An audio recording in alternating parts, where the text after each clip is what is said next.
Bueno, vamos a compartir una charla muy, pero muy interesante y estoy en condiciones de decirlo porque he leído su artículo publicado en la revista Seúl, cuyo autor es el doctor Ricardo Ramírez Calvo, abogado constitucionalista y profesor en la Universidad de San Andrés, y que tiene que ver con la libertad de expresión presidencial que viene siendo puesta en cuestionamiento y que había sido puesta en cuestionamiento por otro entendido en cuestiones constitucionales, Roberto Gargarella, en una publicación que hizo el diario Clarín.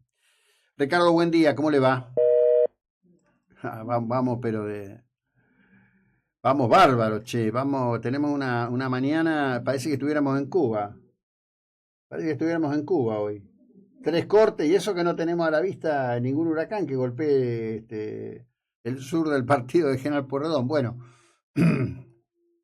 ya la presentación la hice, así que cuando recuperemos la comunicación iremos de lleno a la conversación. ¿Qué va a hacer? Puede fallar, decía, y efectivamente ocurre. Acá me está contando un amigo que en el contexto de la marcha hubo algunos que se pelearon. Bueno, como dije, la introducción está hecha. Ricardo, buen día, ¿cómo le va? Buen día, ¿cómo está usted? Bien, bien, muy bien, muy bien. Eh, un presidente tiene derecho a expresarse. Eh, este es un tema increíble que se ha venido poniendo en cuestionamiento últimamente en referencia a la forma, me parece más que tiene que ver con las formas que se expresa el presidente que con la cuestión al respecto de con qué tema se define, ¿no? Sí, en realidad, o sea, una aclaración previa para que no haya una confusión, y es el contenido de la expresión del presidente.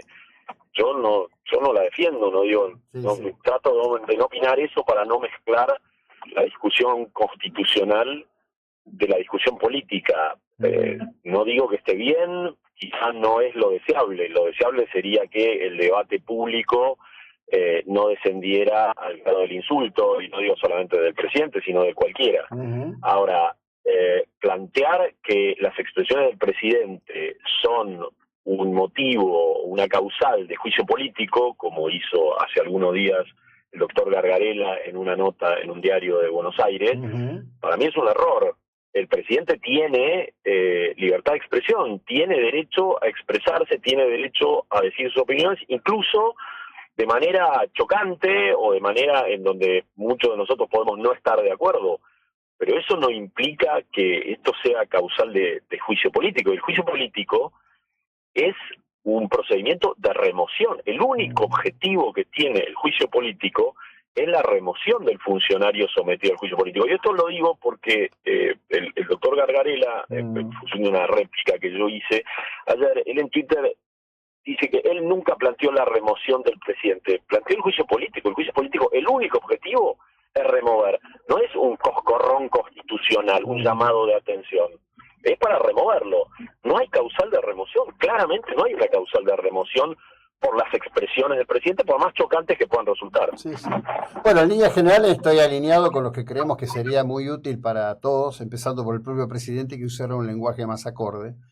Pero evidentemente él tiene una decisión que no es nueva y usted en su columna para Revista Seúl habla y cita concretamente, y yo lo tengo muy presente eso, al expresidente Alfonsín, haciendo referencia a publicaciones del diario Clarín. Es decir, Milei en esto no ha descubierto la pólvora, simplemente sigue, yo diría, una situación que hace a la tensión, que no es exclusiva de Argentina, entre los medios de comunicación y los actores políticos en el sistema democrático, ¿no? Sí, eso es bastante extendido, no es nuevo, varios gobiernos, varios presidentes. Por supuesto que las expresiones del presidente Alfonsín fueron menos descomedidas, pero no menos críticas de las publicaciones que en ese momento hacía el diario Clarín. Clarín lo calificó de opositor acérrimo, dijo que había que luchar contra la forma de informar que tenía Clarín, que los argentinos debían luchar contra eso. Uno puede estar de acuerdo o en desacuerdo con eso, pero pretender que el presidente no pueda decirlo, para mí, desde el punto de vista constitucional, es un error. Hay algo que, acá voy a repetir una frase que dice una colega muy prestigiosa y muy amiga, que es la doctora González Tocci, que ella dice: no todo lo que no me gusta es inconstitucional. Y lamentablemente nosotros tenemos una tendencia a creer que porque algo no nos gusta, se transforma en inconstitucional. No, puede ser muy desagradable, puede ser muy criticable, pero eso no la hace inconstitucional. Claro. Sí, sí, bueno, es un tema de no solo confundir la forma con el fondo, sino de usar lo que venga para la diatriba política, ¿no? En definitiva, en sus artículos usted hace cita de varias situaciones que tienen que ver con jurisprudencia de los Estados Unidos, que suele ser muy utilizada aquí en nuestro país para hacer citas aplicadas a situaciones contemporáneas nuestras. Por lo que vi, cuando se introduce en el tema, como usted lo hace y nos introduce en el tema, lejos está de que sean ejemplos válidos, ¿no? Claro, en realidad yo lo que hice ahí fue analizar una serie de ejemplos que da el doctor Gargarella en esa nota que mencioné antes. Esos ejemplos, lejos de justificar lo que sostiene Gargarella, al contrario, lo refutan totalmente. Hay un caso de un presidente que fue Andrew Johnson, que fue el sucesor de Lincoln. Cuando a Lincoln lo matan, Andrew Johnson era su vicepresidente y asume la presidencia de los Estados Unidos.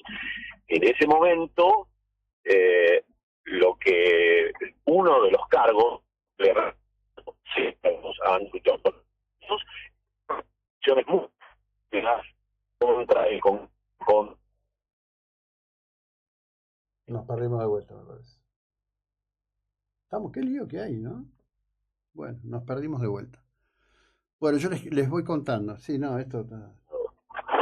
Y luego, ese mismo senadores que habían votado culpable en otros cargos, sostienen expresamente, hay varios más de los que yo cito en el artículo, que no se lo pueden juiciar al presidente por sus expresiones, que eso no es causal de juicio político, con lo cual que el doctor Gargarella lo utilice para justificar su posición, para mí es un error.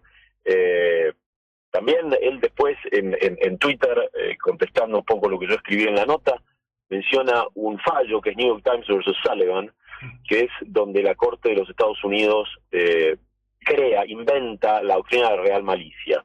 Pero para mí comete un error serio ahí, porque el caso New York Times versus Sullivan es un caso de expresiones de un medio de comunicación que publica una información falsa contra un funcionario público. Es información, no opinión, porque las opiniones no son ni verdaderas ni falsas, son opiniones. La información solamente puede ser verdadera o falsa. Y luego son expresiones de un medio de comunicación, el New York Times, contra un funcionario público, no expresiones de un funcionario público contra el Congreso o contra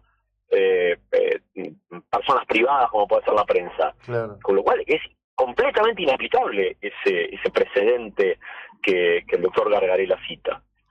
Pero bueno, creo que el doctor Gargarella, que es un respetadísimo constitucionalista, comete un error, que es que él políticamente está en desacuerdo con las expresiones del presidente, y yo puedo estar de acuerdo con él en eso, no es el punto, y lo lleva a un plano de que esto tiene una consecuencia jurídica y constitucional.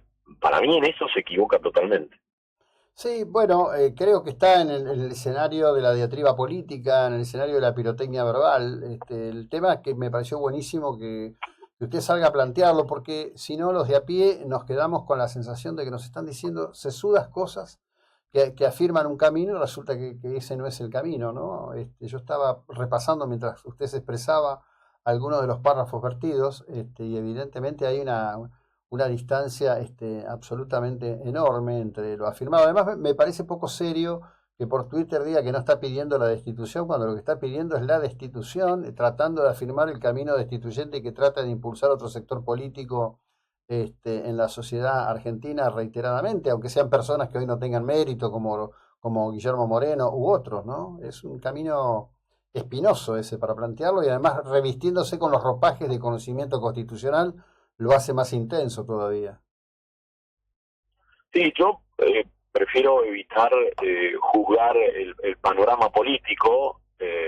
No soy político, soy abogado y enseño Derecho Constitucional en la Universidad de San Andrés, pero desde el punto de vista jurídico, para mí no hay absolutamente ninguna base para sostener lo que él sostiene. Distinto sería que el presidente incurriera en algún delito a través de sus expresiones. Por ejemplo, alguien mencionó ayer también en Twitter, bueno, pero el presidente no podría, por ejemplo, gritar fuego en un teatro lleno, pero eso es precisamente algo que yo cito en la nota, que es el estándar de la Suprema Corte de los Estados Unidos en un fallo que se llama Ohio versus Brandenburg, en donde es lo que se conoce en inglés como clear and present danger, que es el caso en donde la expresión puede tener un efecto inmediato de un daño a un tercero. Por ejemplo,